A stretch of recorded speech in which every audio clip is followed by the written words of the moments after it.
আল্লাহ তাআলার দিন হলো সন্তুষ্ট চিত্রে মেনে নেওয়ার নাম। আল্লাহ তাআলার দিন নিয়ে যদি তর্ক করা হয় তাহলে অনেক তর্ক করা যায়, এবং তর্ক করতে করতে আল্লাহর দিন আর কিছুই থাকে না। এই জন্য আল্লাহ তাআলা বারবার তর্ক বিতর্ক বাদ দিয়ে আল্লাহর দিন পালন করতে বলেছেন। আল্লাহ বলেছেন ফাসদা বিমা তুমার ওয়া আরিদ আনিল জাহিলিন, এরকম অনেক আয়াত আল্লাহ বলেছেন। আল্লাহ তোমাকে যেরকম আদেশ করেছেন সেরকমই তুমি পালন করো। আল্লাহ তোমাকে যেভাবে নির্দেশ দিয়েছেন তার উপরেই তুমি ইস্তেকামাত থাকো, জাহেলদের পরিত্যাগ করে চলো। এজন্য যারা জাহেল তারা দিনের ব্যাপারে তর্ক করে, আর যারা আল্লাহর অনুগত বান্দা আল্লাহ যে নির্দেশ দেন সেটা তারা পালন করে, এ ব্যাপারে কোনো যুক্তি খাড়া করে না। এই জন্য যুক্তি দিয়ে ইসলাম জানা যাবে না, যুক্তি দিয়ে ইসলাম বোঝা যাবে না। ইসলাম বুঝতে হবে কোরআন এবং সুন্নাহ দিয়ে, রাসূলের আমল দিয়ে ইসলাম বুঝতে হবে। হাজরিন, এমন অনেক বিষয় আছে যা যুক্তিতে কুলায় না, তারপরে আমরা কিন্তু সেটা মানি, কিন্তু ইসলামের বিষয়টা আমরা শুধু যুক্তি খাড়া করি। এই জন্য হযরত আলী রাদিয়াল্লাহু তাআলা আনহু বলেছেন যে যুক্তি দিয়ে যদি ইসলাম বোঝা যেত বা যুক্তি যদি ইসলাম হতো, তাহলে আল্লাহ রাসূল বলেছেন মাসিউ আলাল খুফাইন, মোজার উপরে মাসেও করা। আল্লাহ রাসূল কিন্তু মোজার তলায় মাসেও করতে বলেন নাই। এখন মোজার উপরে ময়লা ভরে না তলে ময়লা ভরে বলেন তো? মোজা মানে চামড়ার মোজা। রাসূলের যুগে সাহাবায়ে কেরাম যে চামড়ার মোজা পরিধান করত, এই মোজা পরেই তারা এই জমিনে চলাফেরা করত। এই জুতা পরে আবার তারা মোজা পরে আবার যে আমাদের মতো জুতা পরিধান করেছেন এরকম না, তারা এই মোজা পরেই তারা রাস্তাপথ তারা অতিক্রম করেছেন। এটা চামড়ার তৈরি জুতা জাতীয় এক ধরনের শক্ত মোজা ছিল। আমরা অনেক সময় চামড়ার মোজা পরিধান করি। তাহলে এই মোজা পরিধান করে তারা এরকম খোলামেলা রাস্তায় তারা চলতো। তাহলে এই মোজা পরে চলতে গিয়ে মোজার তলায় ময়লা ভরতো না মোজার উপরে ময়লা ভরতো বলেন তো? মোজার তলায়। তা আল্লাহ রাসূল বলেছেন মোজার উপরে মাসেও করার কথা। আল্লাহ রাসূল নিজেও মোজার উপরে মাসেও করতেন। তাহলে মোজার উপরে তো ময়লা ভরে না, ভরে তলায়।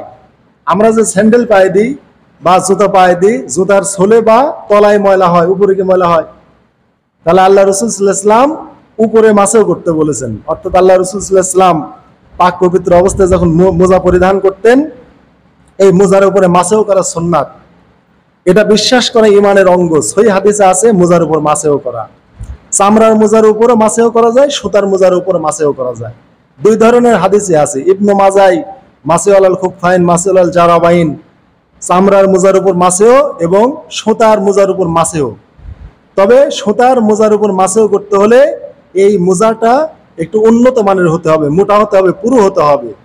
যে মোজাটা পায়ে দিয়ে কিছু পথ অতিক্রম করা যায় বা স্কিন দেখা যায় না, চামড়া দেখা যায় না, একটু মোটা যদি আপনার কাপড়ের মোজা হয় তাও তার উপর মাসেও করা যাবে।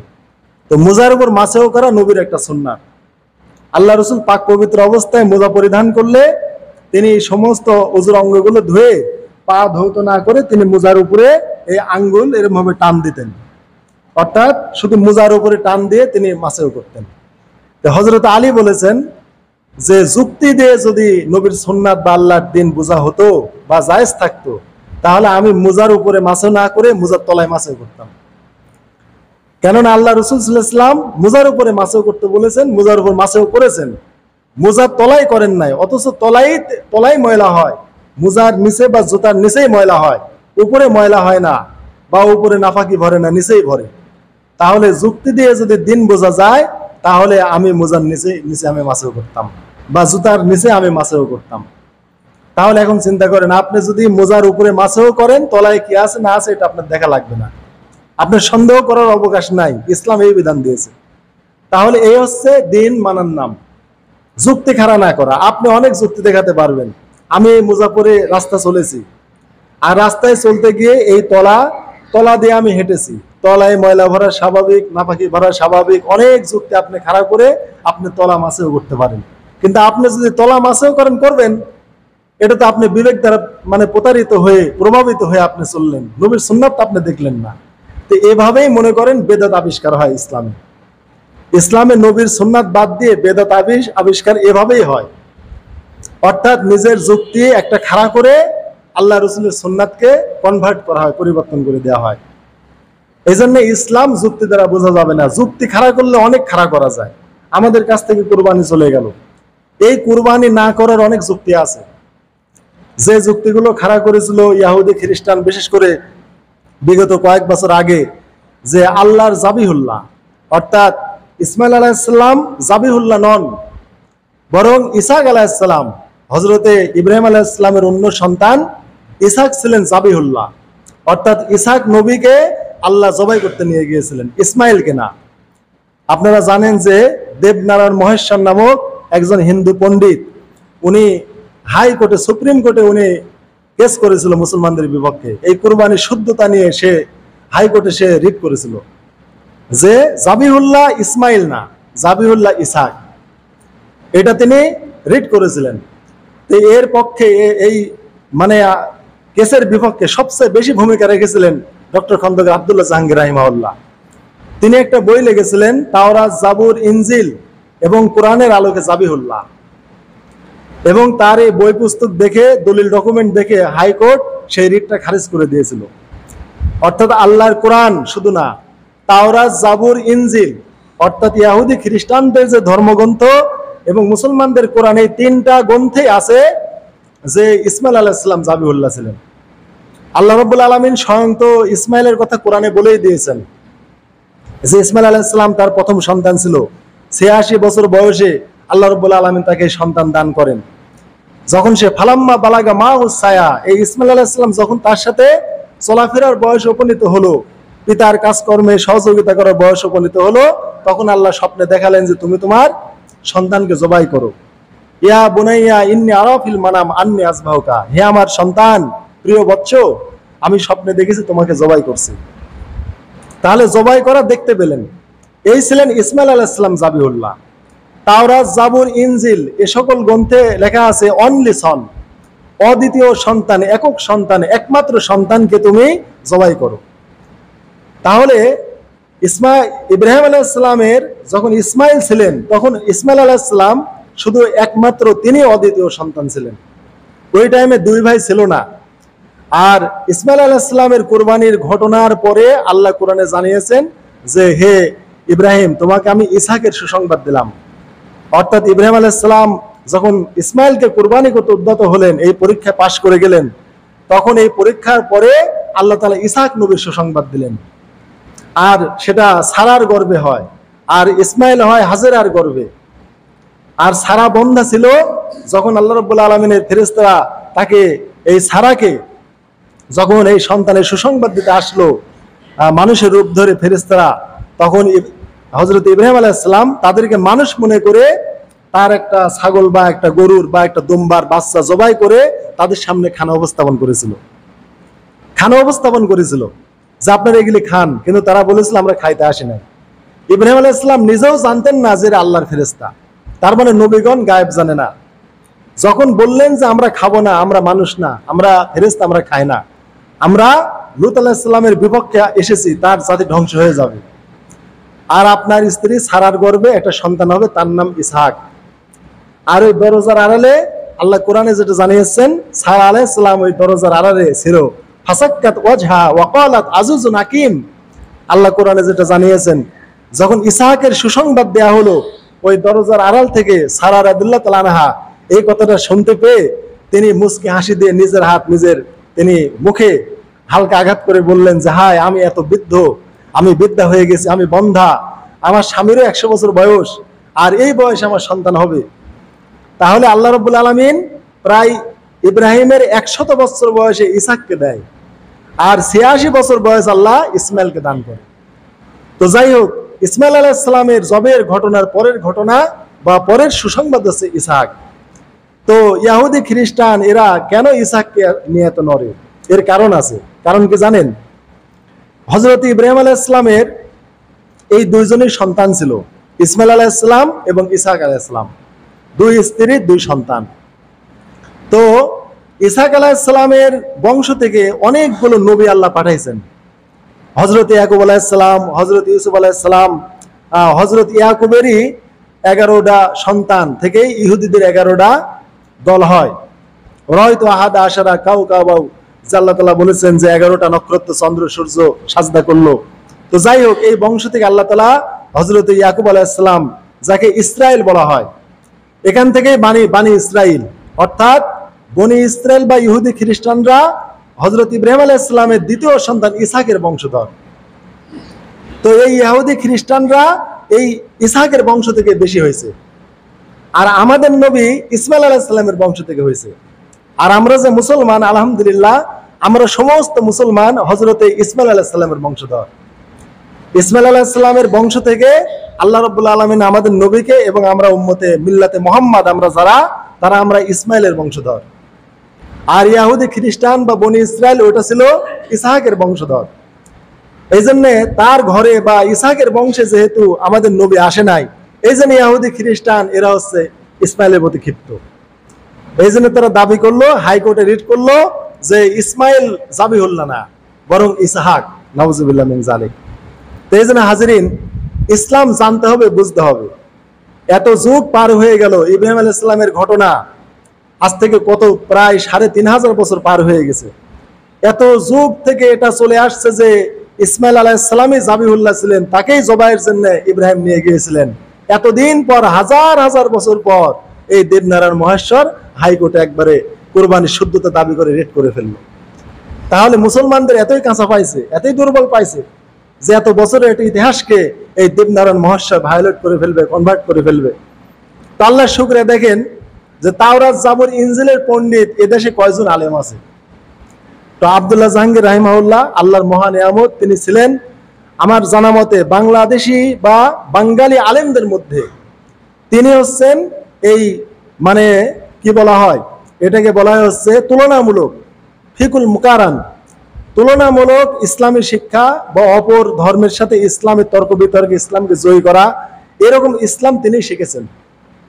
সুন্দর আচরণ তিনি অর্জন করেছেন আরবে গিয়ে, কারণ তিনি সৌদি আরবে লেখাপড়া করার পরে এই বিদেশি মানুষের কাছে, অর্থাৎ ইহুদি খ্রিস্টান, এদের কাছে তিনি ইসলামের দাওয়াতি কাজ করতেন। সৌদি বাদশাহ তাকে চাকরি দিয়েছিল, যত ইসলাম সম্পর্কে ইহুদি খ্রিস্টানদের বা বিজাতিদের যত প্রশ্ন, এই প্রশ্নের জবাব তিনি দিতেন।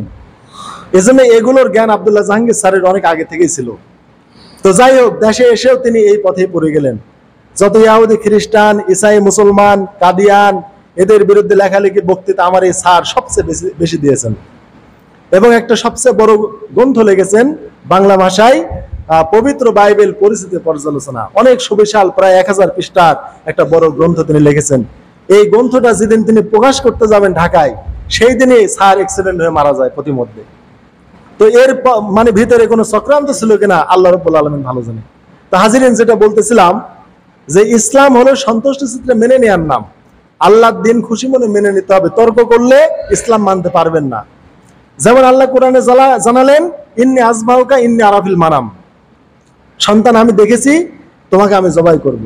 আন্নী আজবাহুকা, তোমাকে আমি জবাই করব। ফাংজুর মাজা তারা, তুমি ভেবে দেখো। আমাদের সমাজে কাহিনী আছে যে আল্লাহ তাআলা ইব্রাহিমকে প্রিয় বস্তু কোরবানি করতে বলেন। এই যে কোরআন বাদ দিয়ে মিথ্যা কাহিনী আমাদের সমাজে প্রচলিত, যে আল্লাহ বলেন তোমার প্রিয় বস্তু কোরবানি করো। ইব্রাহিম আলাইহিস সালাম এই হাজার হাজার উট কোরবানি করেন, গরু করেন, দুম্বা করেন। আল্লাহ বললেন না, এখনো প্রিয় কোরবানি হয় নাই। তখন ইব্রাহিম দেখলেন যে আমার সন্তান ছাড়া দুনিয়ায় কেউ নাই, আমার সন্তানকে জবাই করতে হবে। এরকম কাহিনী ছিল না সমাজে? এই কাহিনী মহা মিথ্যা। আল্লাহ যেখানে বলেছেন যে ইন্নী আরাফিল মানাম আন্নী আজবাহুকা, হে আমার প্রিয় সন্তান, আমি স্বপ্নে দেখেছি তোমাকে জবাই করছি। আল্লাহ রাব্বুল আলামিন স্বপ্নে দেখাইছেন যে তিনি ইসমাইলকে জবাই করছেন, অতএব ইসমাইলকে জবাই করছেন, এটাই স্বপ্নে দেখেছেন। প্রিয় বস্তু কোরবানি করতে হবে, এইটা স্বপ্নে দেখেন নাই, বা এটা আল্লাহ বলেন, এটা কোরআনের কোথাও নাই, হাদিসের কোথাও এরকম নাই যে তোমার প্রিয় বস্তু কোরবানি করতে হবে। তো যাই হোক, আর প্রিয় বস্তু কোরবানি করতে হবে এটা যদি আল্লাহ বলেনও, নাউজুবিল্লাহ, আল্লাহ তো বলেন নাই, তারপরে ইব্রাহিম আলাইহিস সালাম তার সন্তানকে জবাই করতে নিয়ে যাবেন, এটা তো হতে পারে না। কারণ কুরবানি তো আসলে মানুষ দিয়ে হয় না। মানুষ দিয়ে কি কুরবানি হয়? কুরবানি হয় পশু দিয়ে। পৃথিবীর যে প্রথম ইতিহাস কুরবানির, হাবিল আর কাবিলের। হাবিল কাবিল কি করেছিল?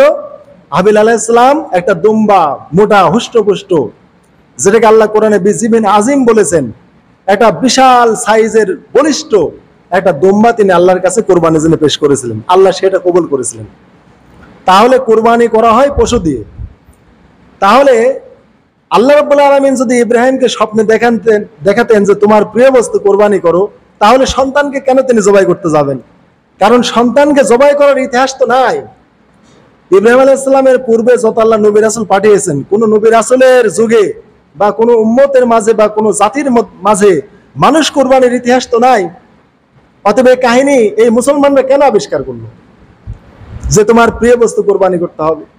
প্রিয় বস্তু কুরবানি করার কথা যদি আল্লাহ বলতেনও, তাহলে ইব্রাহিম আলাইহিস সালাম পশু পালন করতেন, তিনি হাবিল আলাইহিস সালামের মতো মোটা হুষ্টপুষ্ট একটা বলিষ্ঠ দুম্বা বা ভেড়া বা তিনি উট আল্লাহর রাস্তায় কুরবানি করতেন। তার সন্তানকে কেন কুরবানি করতে যাবেন? এই জন্য হাজিরিন এই মিথ্যা কাহিনী বাদ দিতে হবে। আল্লাহ সরাসরি দেখাইছেন তার সন্তানকে জবাই করছেন। এখন দেখেন, ইব্রাহিম আলাইহিস সালাম জবাই নাও করতে পারতেন যুক্তি দিয়ে। কিভাবে? আল্লাহকে বলতেন, আল্লাহ আমার এই বৃদ্ধ বয়সে 80 বছরের অধিক বয়স হয়ে গেছে, এত বৃদ্ধ বয়সে আমাকে একটা সন্তান দিলে আল্লাহ, একটাই সন্তান ইসমাইল, আর এই সন্তানটা কেবলেই আমার সাথে কাজ করার বয়স উপনীত হয়েছে, আমাকে সাহায্য সহযোগিতা করছে, আমার একটাই সন্তান, আপনি আমার সন্তানকে জবাই করতে বলতেছেন? এরকম বলতে পারতেন না? আচ্ছা, এই কথা যদি ইব্রাহিম আলাইহিস সালাম বলতেন তাহলে কি অন্যায় কিছু হতো? আসলেই তো কথা ঠিক, তার একটাই সন্তান, বৃদ্ধ বয়সে আল্লাহ একটা সন্তান দান করলেন, এই একটা সন্তানকে আবার আল্লাহ জবাই করতে বলতেছে। তাহলে ইব্রাহিম আলাইহিস সালাম একটু আল্লাহর কাছে আরজি করতে পারতেন, যুক্তি পেশ করতে পারতেন, কিন্তু তিনি কিছুই করেন নাই। কেন? দিন হলো খুশি মনে মেনে নেওয়ার নাম, কোনো যুক্তি খাড়া না করা। আল্লাহ যে বিধান দেন সেটা খুশি মনে মেনে নেওয়ার নাম দিন। এই জন্য সাহাবীরা বলেছেন, সামিনা ওয়া আতানা গুফরানাক, হে আল্লাহ আমরা শুনবো আর মানবো, বাদ বাকি আমাদের মাফ করে দিও। তাহলে ইসলাম জানার নাম, শোনার নাম আর মানার নাম। যদি আপনি লেখাপড়া জানেন, আপনি পড়ে জানেন, মানেন। যদি আপনি লেখাপড়া না জানেন, শুনেন, শুনে আপনি মানেন। আল্লাযিনা ইস্তামিনুল কওলা ফায়াত্তাবিউনা ইহসানা, আল্লাহ তাআলা কোরআনে বলেছেন যে মুমিন মুত্তাকিদের পরিচয় যে ওরাই মুমিন মুত্তাকি যারা বক্তব্য শুনে, ওয়াজ শুনে, নসিহত শুনে, শুনে যেটা ভালো উত্তম, সেই উত্তম মতামতটা, সেই উত্তম ভাষণটা, সেই উত্তম বক্তব্যটা ওরা মানে। এই জন্য বক্তব্য শুনে উত্তম হলে সেটা আপনাকে মানতে হবে। এই মানার নামে হচ্ছে ইসলাম, কোনো যুক্তি খাড়া না করা। এবার ইব্রাহিম আলাইহিস সালাম বললেন, ফাংজুর মাজা তার, প্রিয় বৎস ভেবে দেখো জবাই হবে কিনা। এখানে কি বললো? ইয়া আবাতি ফাআল মা তুমার সাতাজিদুন ইনশাআল্লাহ মিনাস সাবিরিন। সন্তান বলল, আব্বা আপনি স্বপ্নে যেটা দেখেছেন এটা আপনি সমাধা করুন, আপনি আমাকে জবাই করুন, ইনশাআল্লাহ আমি সবরকারীদের মধ্যে শামিল থাকব। তাহলে দেখেন দিন কি জিনিস। যেহেতু নবীদের স্বপ্ন ওহী, তাই আল্লাহ তাআলা স্বপ্ন যোগে ইব্রাহিমের প্রতি ওহী করলেন, তোমার সন্তানকে জবাই করো। জবাই করতে রাজি হয়ে গেল, কোনো যুক্তি পেশ করেন নাই। আচ্ছা, আমার আপনার জীবনে যদি এরকম পরীক্ষা আসতো, আমরা কি করতাম বলেন তো? আমরা কত যুক্তি খাড়া করতাম। আমরা যে কত যুক্তি খাড়া করে আল্লাহর এই বিধানকে আমরা মানে উড়িয়ে দিতাম, এর কোনো শেষ নাই। নাউজুবিল্লাহ মিন যালিক। আর আমাদের সন্তানরাও যে কত যুক্তি খাড়া করতো, এর কোনো শেষ নাই। এখন দেখেন ইসমাইল আলাইহিস সালাম কত অনুগত। বললেন, আব্বা যেহেতু আল্লাহ আপনাকে স্বপ্নে দেখাইছেন আমাকে জবাই করতে হবে, অতএব কি করেন, ইয়া আবাতি ফাআল মা তুমার, আপনি করে ফেলেন, আপনি সমাধা করে ফেলেন, আপনি জবাই করে ফেলেন, যে জবাইটা আপনি করতে দেখেছেন স্বপ্নে, আমি সবরকারীদের মধ্যে শামিল থাকব। তাহলে এই যে ইসমাইল আলাইহিস সালাম এত ছোট কিশোর বয়স, এখনো বালেগ হয় নাই, এই কিশোর বয়সে আল্লাহর বিধানটা মেনে নিল, জবাই হতে রাজি হয়ে গেল। তাহলে সোজা কথা, তাহলে জবাই হতে রাজি হয়ে গেল ইসমাইল আলাইহিস সালাম। ভালো করে জেনে রাখেন, আমরা তো কুরবানি করেছি, ইব্রাহিম আর ইসমাইলের মতো ঈমান তাকও অর্জন না করতে পারলে, আর হাবিলের মতো ঈমান তাকও অর্জন না করতে পারলে আমাদের কুরবানি কোনো মূল্য নাই। আমাদের কুরবানি কবুল হলো কি না হলো, এর মাপকাঠি হচ্ছে হাবিল, আর এর মাপকাঠি হচ্ছে ইব্রাহিম আর ইসমাইল। তাদের তরিকায় যদি আমাদের কুরবানিটা পরে ওরকম হৃদয় আমাদের থাকে, তাহলে আমাদের কুরবানি কবুল হবে, আর না হলে হবে না। তাহলে ইসমাইল আলাইহিস সালাম রাজি হয়ে গেলেন। দেখেন ইসমাইল আলাইহিস সালাম রাজি না হওয়ার অনেক পথ ছিল, তিনি অনেক যুক্তি পেশ করতে পারতেন কোরআন থেকেই। আল্লাহ কোরআনে বলেছেন, ওয়ালা তাকতুলুন নাফসাল্লাতী, তোমরা মানুষ হত্যা করো না। তাহলে ইসমাইল আলাইহিস সালাম কোরআন দিয়ে বাপকে বলতে পারতেন যে আব্বা আপনি আমাকে জবাই করবেন। আল্লাহ যে কোরআনে মানুষ খুন করতে মানা করছেন, আল্লাহ কোরআনে মানুষকে জবাই করতে, হত্যা করতে আল্লাহ নিষেধ করেছেন, কতল করতে মানুষকে নিষেধ করেছেন আল্লাহ কোরআনে। তা আমি তো একজন মানুষ, আপনি আমাকে হত্যা করবেন, অতএব এটা আল্লাহর নির্দেশ হতে পারে না। যে আল্লাহ কোরআনেই বলেছেন ওয়ালা তাকতুলুন নাফসাল্লাতী হাররামাল্লাহু ইল্লা বিল হক, যে আল্লাহ কোরআনে বলেছেন যে কোনো নফসকে, কোনো মানুষকে হত্যা করো না, তাহলে যে রব্বুল আলামিন কোরআনে মানুষ হত্যা করতে নিষেধ করেছেন সে আল্লাহ কিভাবে আপনাকে বলবেন যে সন্তানকে জবাই করো? অতএব ইনি আল্লাহ না, ইনি কোনো শয়তান হতে পারে যিনি আপনাকে স্বপ্নে দেখাইছেন। এগুলো আপনি বাদ দেন আব্বা, এই কাজ আপনি করিয়েন না। পারতো না কোরআন থেকে দলিল দিতে? পারতো না হাফিজ সাহেব? আয়াতটা আছে তো কোরআনে। তাহলে কোরআন দিয়ে ইসমাইল আলাইহিস সালাম বাপের সাথে তর্ক করতে পারতেন। 2 নম্বর কথা হলো ভাইরা, সূরা মায়েদায় যে হাবিল কাবিলের কাহিনী আল্লাহ বর্ণনা করেছেন, ওই কাহিনী বর্ণনা করার পরে আল্লাহ জানিয়ে দিয়েছেন যে মান কতালা নাফসান বিগাইরি নাফসিন আও ফাসাদিন ফিল আরদ ফাকান্নামা কতালান নাসা জামিয়া। যে ব্যক্তি অন্যায়ভাবে দুনিয়াতে একটা মানুষকে হত্যা করলো, খুন করলো, জবাই করলো, পৃথিবীর সকল মানুষকে সে খুন করলো। এই আয়াতটা ইসমাইল দিতে পারতেন যে আব্বা আপনি আমাকে হত্যা করবেন, আপনি আমাকে হত্যা করলে পৃথিবীর সব মানুষকে হত্যা করার গুনাহ আপনার আমলনামায় জমা হবে।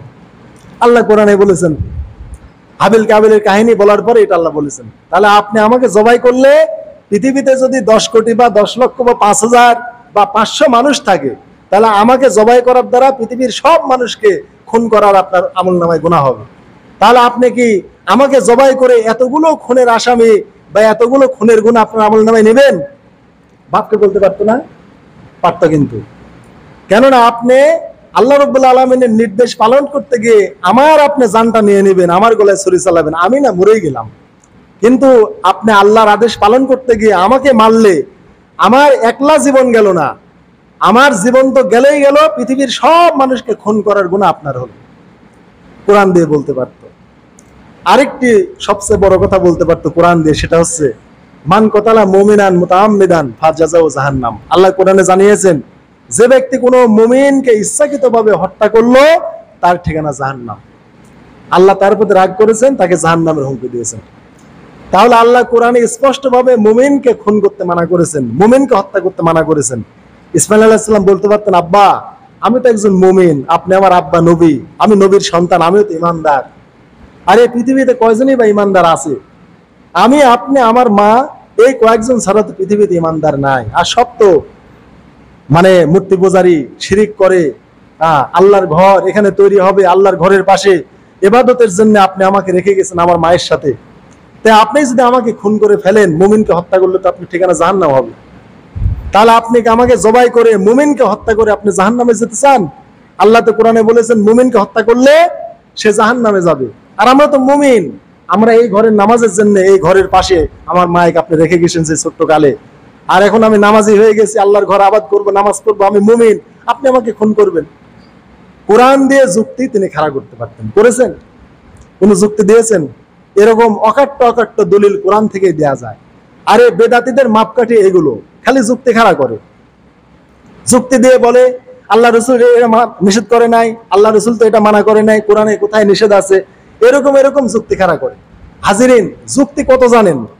যুক্তি দিয়ে তো কুরবানি নষ্ট করে দেয়া যায়, কুরবানি দেয়া লাগবে না আপনার। ইসমাইল আলাইহিস সালাম কুরবানি হবেন না, এটা যুক্তি দিয়ে ইব্রাহিম আলাইহিস সালামকে হয়তো আল্লাহ নাউজুবিল্লাহ পরাস্ত করে ফেলতেন। এই আয়াতগুলো যদি ইসমাইল আলাইহিস সালাম পেশ করতেন, ইব্রাহিম কি করতেন? নাউজুবিল্লাহ। কিন্তু করেন নাই। কি বলেছেন? সাতাজিদুন ইনশাআল্লাহ মিনাস সাবিরিন। জানেন যে তর্ক করা শয়তানের স্বভাব, অতএব আল্লাহর দিনটা অনুগতভাবে মেনে নেওয়ার নাম। ইব্রাহিম আলাইহিস সালামও মেনে নিয়েছেন, ইসমাইলও আল্লাহর বিধান মেনে নিয়েছেন। নেয়ার দ্বারা কি হয়েছে? ইসমাইল আলাইহিস সালাম আমাদের মুসলিম মিল্লাতের, তিনি তার ঘরেই আমাদের নবীকে আল্লাহ দিয়েছেন। আর ইব্রাহিম আলাইহিস সালাম মিল্লাত আবিকুম ইব্রাহিম ওয়া সাম্মাকুমুল মুসলিমিন, তিনি আমাদের নাম রেখেছেন মুসলমান, আর তিনি মুসলিম মিল্লাতের জাতির পিতা। শুধু তাই না, we have made you many mixed nation. Allah তাআলা কোরআন, যেটা বাইবেলেও বলেছেন, যে আমরা তোমাকে অধিকাংশ জাতির পিতা বানিয়েছি।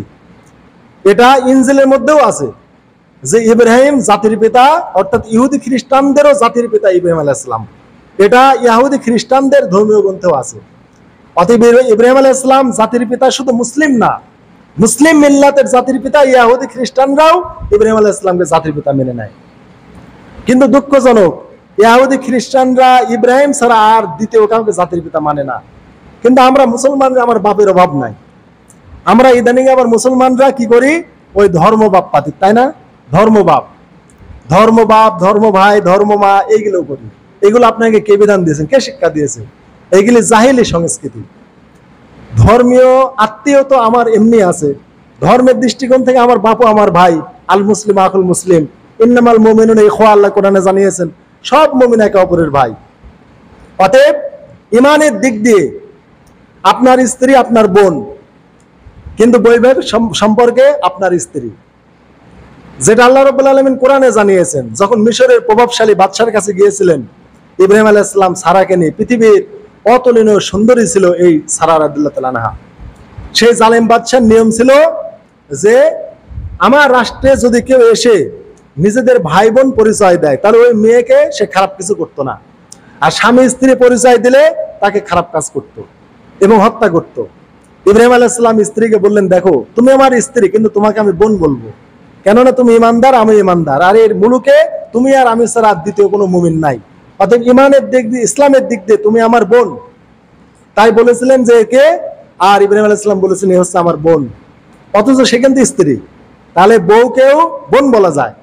অথচ আপনি অন্য টাইমে, আপনি যদি আপনার স্ত্রীকে বলেন যে তোমার মুখখানা আমার মায়ের মুখের মতো, তোমার পিঠখানা বা হাতখানা আমার বোনের মতো বা আমার মায়ের মতো, এরকম যদি যে মেয়ের সাথে আপনার বিবাহ হারাম, অর্থাৎ মা, বোন, ফুবু, খালা, যে মেয়েদের সাথে আপনার বিবাহ হারাম, এইরকম মেয়েদের সাথে যদি আপনার স্ত্রীকে তুলনা করেন তাহলে আপনার স্ত্রী হারাম হয়ে যাবে, নাউজুবিল্লাহ। এটাকে জিহার বলা হয়, আল্লাহ কোরআনে জানিয়ে দিয়েছেন। এটাকে কি বলা হয়? জিহার বলা হয়। তুলনা করলে এটা জিহার হয়ে যায়, এই কাজটা ইসলামে হারাম। তাহলে দেখেন ইব্রাহিম আলাইহিস সালাম তার স্ত্রীকে কিন্তু বোন বলেছেন ধর্মীয় কারণে। তো যাই হোক, ওই দিকে যাব না। কথা হলো হাজিরিন, আল্লাহর দিন হলো খুশি মনে সন্তোষ মেনে নেওয়ার নাম। আর শয়তান যুক্তি খাড়া করেছে, যখন বলেছে মা মানা একা আল্লাহ তাজ্জুদা ইজ আমার তোকা, তোমাকে আদেশ করলাম তুমি আদমকে সিজদা করো, কি বললো? আনা খায়রুম মিনহু, আমি তার চেয়ে উত্তম। খলাকতানি মিন তিন ওয়া খলাকতু মিন নার, খলাকতাহু মিন তিন ওয়া খলাকতানি মিন নার, আপনি আমাকে সৃষ্টি করেছেন আগুন থেকে আর তাকে সৃষ্টি করেছেন মাটি থেকে। এই যে শয়তান বলেছিল এটা আনা খায়রুম মিনহু, এই কথা বলে আমি তার চেয়ে উত্তম, এই তর্ক করার দ্বারা সে কিন্তু লানত পাইছে।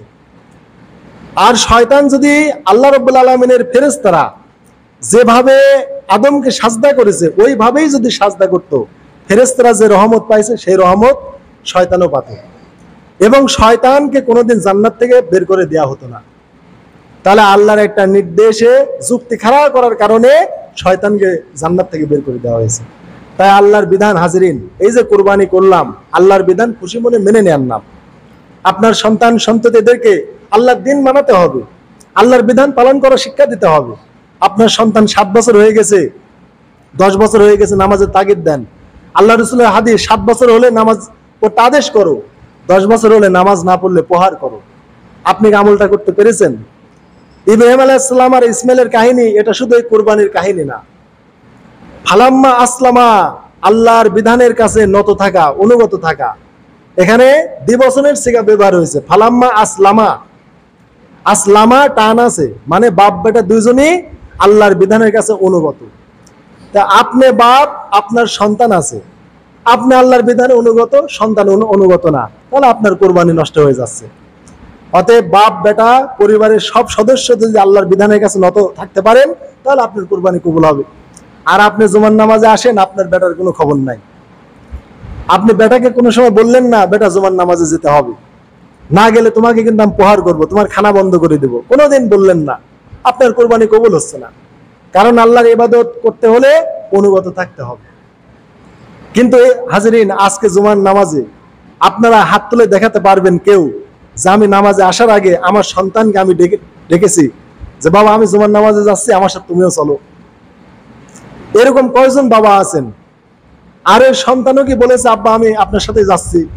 ইসমাইল যেরকম বলেছে, জাব্বা সাতাজিদুনি ইনশাআল্লাহ মিনাস সাবিরিন, আল্লাহ যেহেতু আমাকে জবাই করতে বলেছেন আমাকে জবাই করেন। আপনি কোন পিতা আজকে সন্তানকে জুমার নামাজে ডেকে আসলেন?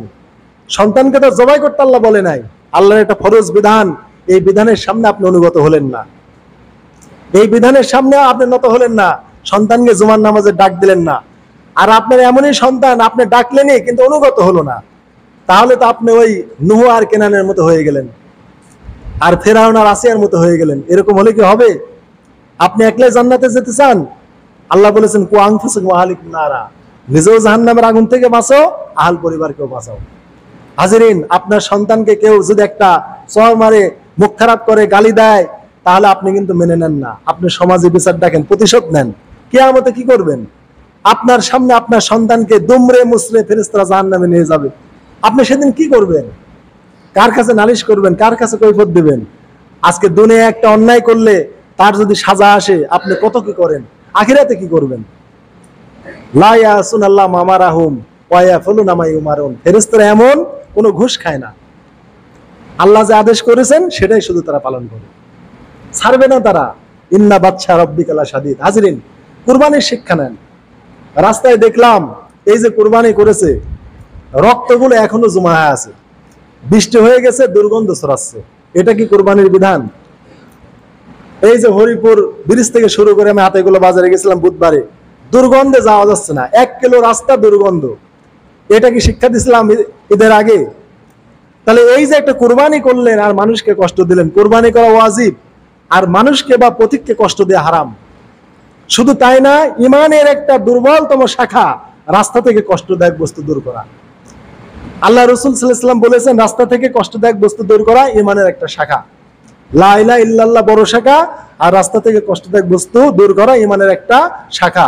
হায়া লজ্জাও ইমানের একটা অন্যতম শাখা। রাস্তা থেকে কষ্টদায়ক বস্তু দূর করলেন, রক্তগুলো, মলমূত্রগুলো, কুরবানি পশুর বর্জ্য রাস্তায় ফেলে রেখেছেন, মানুষের কষ্ট হচ্ছে, আপনার গুনাহ আমলনামায় অহরহ কবিরা গুনাহ হচ্ছে।